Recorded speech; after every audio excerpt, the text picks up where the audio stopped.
շարունակում, ինչ շրջանակների համար է այն նախատեսված։ Ուրեմն մենք այսօր փաստորեն իրականացնում ենք շնորհանդեսը Հայացք Մատենաշարի հերթական գրքի միջազգային մատրիցան,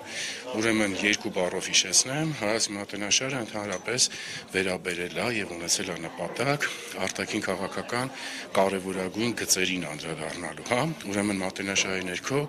լույս է տեսել ճոճանակ երկուսը Արցախյան հակամարտության կարգավորման գործընթաց ամբողջ ուրեմն տասնամյակների անկախությունից եղած բանակցային ընթացքը եւ այլը,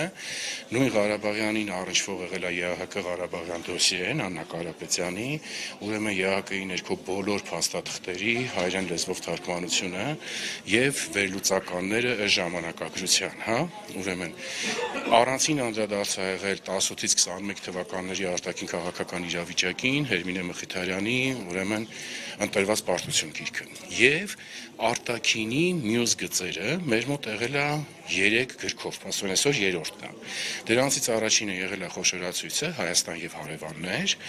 ուրեմն երկրորդը աշխարհաքաղաքական գրավիտացիա, ուրեմն Հայաստան ուժային կենտրոններ եւ երկկողմ հարաբերությունների ողջ սպեկտրը եւ մնացած էր այդ ամբողջը լրացնելու վերջի, ասեմ շտրիխը, բայց իհարկե դա փոքր ծավալ չի, էլի, այսինքն բազմակողմ ձևաչափերի խնդիրը։ Խոսքը վերաբերում է եւ գիրքը այսօրվա շնորհանդեսի ներկայացվող գիրքը 4 բաժնից է բաղկացած Հայաստան միջազգային կազմակերպություններ, բազմակողմ դիվանագիտություն, այսինքն երկրորդը խորհրդարանական դիվանագիտություն, երրորդը հանրային դիվանագիտություն եւ չորրորդը սփյուռք։ Այսինքն սրանով լրանում է արտաքինի ամբողջ շրջանակը։ Եվ ինչպես խոշորացույցի դեպքում, ինչպես գրավիտացիայի դեպքում, այս դեպքում եւս ամեն բաժնի վերջում ներկայացված է տեսլականը, այսինքն ինչ պիտի արվի արագ, ուրեմն բեկումնային առաջընթաց ապահովելու համար ուղղություններից կամ ոլորտներից յուրաքանչյուրում։ Եթե կարճ սա է։ Տարբեր ուղղություններով դիվանագիտության վերաբերյալ կա այնտեղ նյութ, այդ թվում եւ սփյուռքի հնարավոր է, որ օրինակ ուղարկեք կառավարություն որպես Դժվար, չեմ կարծում, որ դա որևէ կերպ ուրեմն արժանի է նման ուշադրության կամ նման քայլի, որովհետև փորձը ցույց է տվել, որ այն ինչը որ կոնստրուկտիվ է, այն ինչը որ կարևոր է Հայաստանի Հանրապետության համար, որտեղ որ օրակարգը իրական հատումներ կարող է ունենա, իրենց օրակարգում այդ ամենը չկա։ Դրա ամենավառ օրինակը նույն Արցախյան խնդիրը էջը շրջելը, նույն այդ իրական Հայաստան ասված կոնցեպտը, դա իրական մեր երկրի, մեր պետության օրակարգերի հետ առնչություն չունի։ Հետևաբար ինչը մարդկանց կամ հուշես, կամ օգնես, կամ օժանդակես, չեմ կարծում որևէ կերպ, որ նման անհրաժեշտություն կա էլ իրականում։